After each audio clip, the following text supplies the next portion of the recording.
लोकसभा निवडणुकीसाठी साताऱ्यातून छत्रपती उदयनराजे भोसले यांना भाजपाकडून उमेदवारी जाहीर करण्यात आली। सातारा मतदारसंघात नुकतेच महाविकास आघाडीकडून शशिकांत शिंदे यांना उमेदवारी देण्यात आली। महायुती कुणाला उमेदवारी देणार हा प्रश्न होता। उदयनराजे भोसले हे उमेदवारीसाठी इच्छुक होते। अखेर उदयनराजे यांच्या उमेदवारीवर शिक्कामोर्तब झालाय।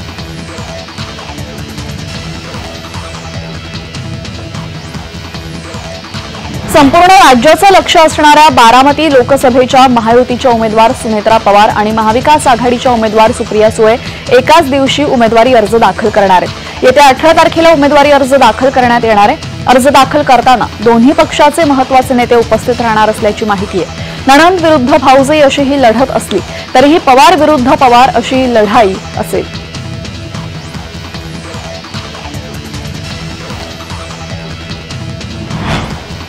सांगलीतून काँग्रेस नेते विशाल पाटील यांनी उमेदवारी अर्ज दाखल केल्यानं महाविकास आघाडीमध्ये तणाव वाढलाय। तिन्ही पक्षांच्या अधिकृत जागा वाटप झालेल्या आहेत। जर कोणी बंडखोरी करत असेल तर त्या पक्षानं त्यात थांबवाव्या असा इशारा उद्धव ठाकरे यांनी काँग्रेसला दिलाय।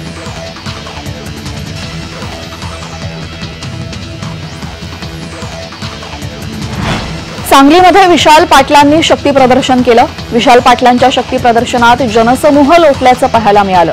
मवियात सांगलीचा वाद चिघळलेला आहे। 19 तारखेला 3 वाजेपर्यंत काँग्रेसकडून उमेदवारी मिळेल अशी अपेक्षा विशाल पाटलांनी व्यक्त केली आहे। विशाल पाटलांनी अपक्ष अर्ज भरल्यास चंद्रहार पाटलांची डोकेदुखी वाढण्याची शक्यता आहे।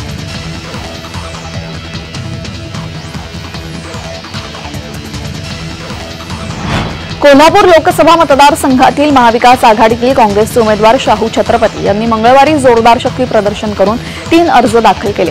कोल्हापूरचा एकच आवाज शाहू महाराज अशा घोषणा सगळीकडे घुमल्या।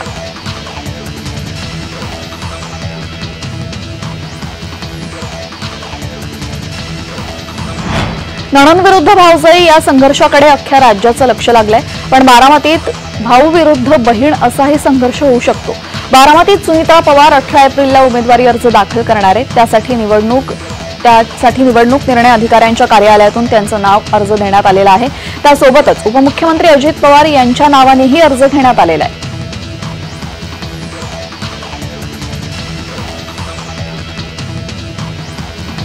माढा लोकसभा मतदारसंघातून राष्ट्रपा गटाकडून धैर्यशील मोहिते पाटील यांनी मंगळवारी अर्ज दाखल केला।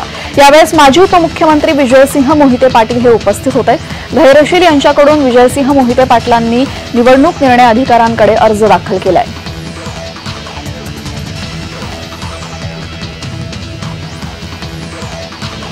महाविकास आघाडीची यादी कधीही एकमताने जाहीर झाली नाही। सर्व पक्षांनी स्वतःच्या उमेदवारांची यादी जाहीर केली अशी टीका काँग्रेस पक्षातून बाहेर पडलेल्या संजय निरुपम यांनी केली आहे। सोबतच शिवबाठा गटावरही निरुपम यांनी निशाणा साधलाय। शिवबाठा गटाकडून जागा वाटपात अक्षरशः दादागिरी करण्यात आल्याचं निरुपम यांनी म्हटलंय।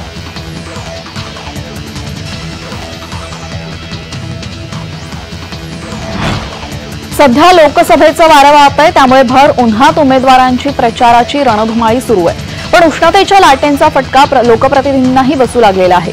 शिवबाठा गटाचे आमदार कैलास पाटील यांना धाराशिवमध्ये प्रचार सभेतच चक्कर आली, त्यामुळे एकच खळबळ उडाली।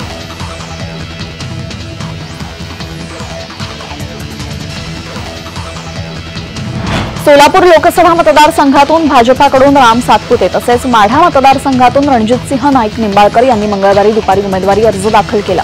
राम सातपुते यांची पत्नी संस्कृती सातपुते यांनी देखील सोलापूर मतदारसंघातून उमेदवारी अर्ज दाखल केलाय।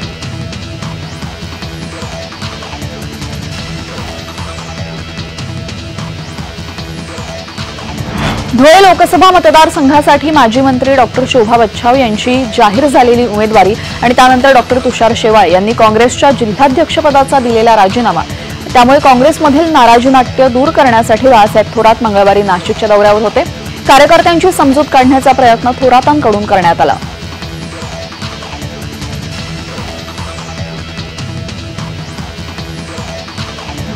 ही निवडणूक नरेंद्र मोदींची आहे। जनता कुणाकडेही पाहत नाही। जनतेला नरेंद्र मोदींना पुन्हा पंतप्रधान करायचंय। रणजितसिंह नाईक निंबाळकर आणि राम सातपुते मोदींचे उमेदवार आहेत, त्यामुळे ते प्रचंड मतांनी विजयी होतील असं प्रतिपादन उपमुख्यमंत्री देवेंद्र फडणवीस यांनी सोलापूर येथे केलं।